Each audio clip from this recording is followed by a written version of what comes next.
Hello there and welcome to the series of preposition lessons and quiz.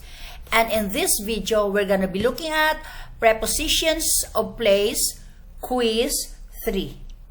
This quiz will help you sharpen your language skills and gain confidence in using prepositions correctly.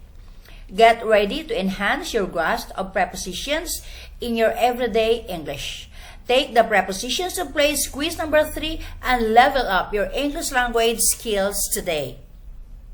This Preposition of Place quiz 3 includes tables outlining the various prepositions of place or location. Practice involves using prepositions of place to explain the positions of color objects in relation to one another. Prepositions of Place Quiz 3. Before we proceed to Prepositions of Place Quiz 3, let's do some quick revision first on Prepositions of Place. So here we have in. When do we use Prepositions of Place in? So in is used when a person lives in a country or in a city. For example, Rebecca lives in the United States. John lives in Australia.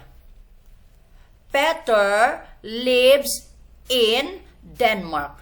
Okay? So as long as a person is staying or living in a country, in a certain country, you have to use in.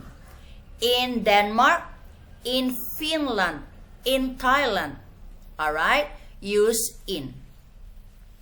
And a city, if a person lives in a city, use in Baguio City, in Bangkok City, in New York City. So, example here, she lives in New York City, all right. She lives in Manila City. So, next up, we have preposition of place on. So, on is used on a street, on avenue and road, and others. For example, a street here, Arthur Street, Airport Street, Adelaide Street, Wall Street, on Wall Street, on Adelaide Street. As long as it is a name of the street, we have to use on. The same thing for avenue. Example, Adelaide Avenue, Barnes Avenue, Barnes Street, on Barnes Street, on Adelaide Avenue, on Airport Avenue, at Airport Street, on Wall Street. But when we say road, example, Tasabal Road, John Road, and others. As long as road, avenue, or a street, we use on.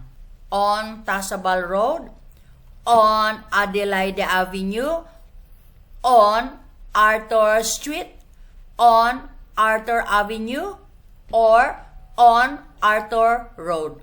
Don't forget, we use preposition of place on. Example here, she lives on Pine Street. Alright?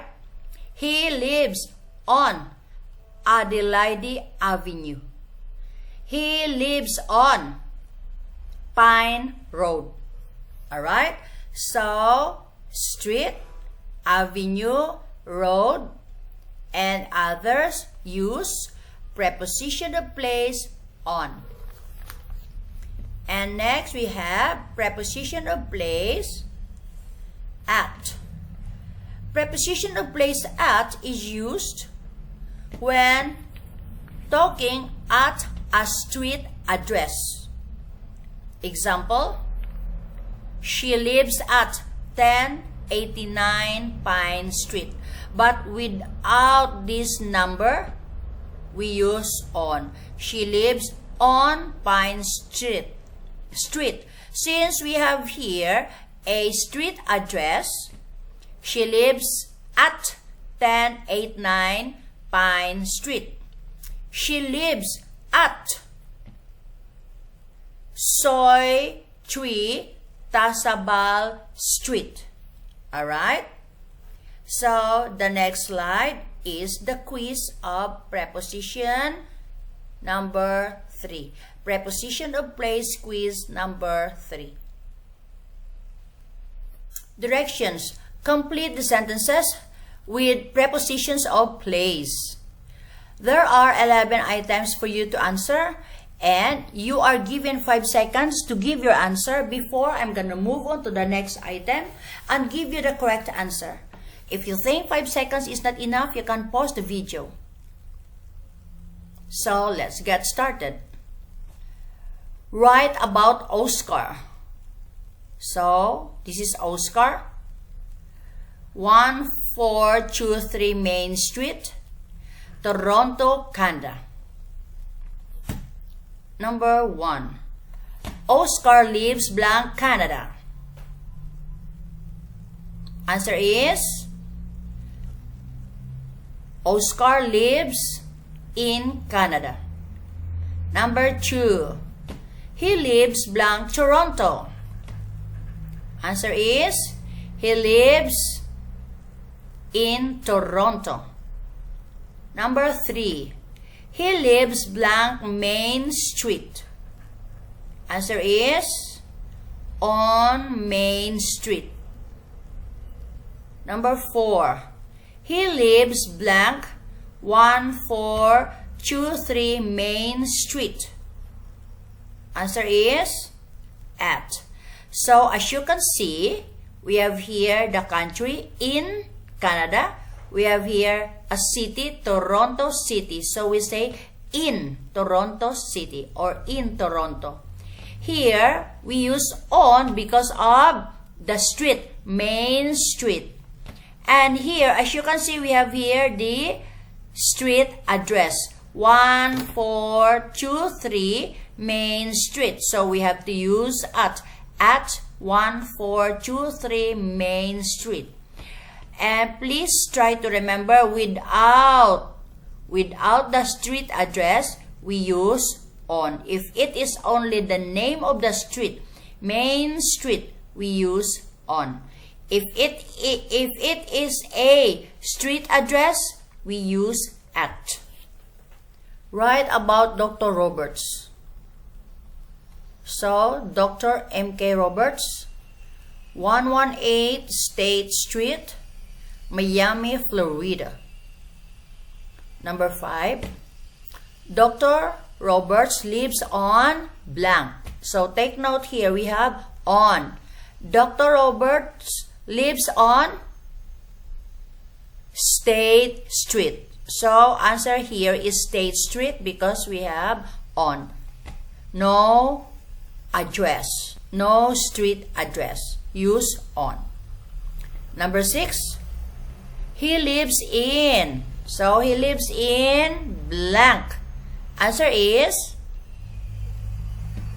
he lives in Miami, Florida. Number 7.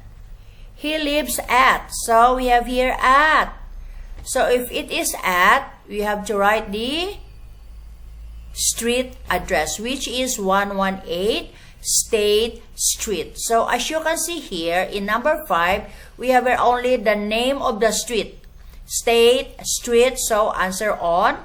And number 7, it is a street address, 118 State Street, so we have to use at. Alright, next is you have to write about yourself. Number 8, so I live blank. You have to write here the name of your country where you live at. So in my case, I have to write here, I live in the Philippines because my country is Philippines.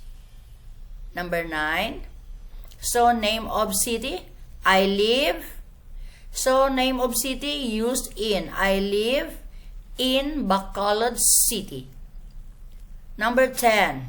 So, name of street. Only name of street. I live on Daisy Street. Alright? And number 11. Here, street address. You have to write your street address. So, I live, this time around, I use at 17 Daisy Street. So, again guys, if country, use in. City, use in. Name of the street, use on. And if it is a street address, don't forget, use at. Okay? So there you go guys. That's the end of this preposition of place quiz 3. I hope you found it helpful, and if you like this video, please do subscribe, like, share, and let me know your thoughts and questions. Love to hear from you. Good luck and thanks for watching.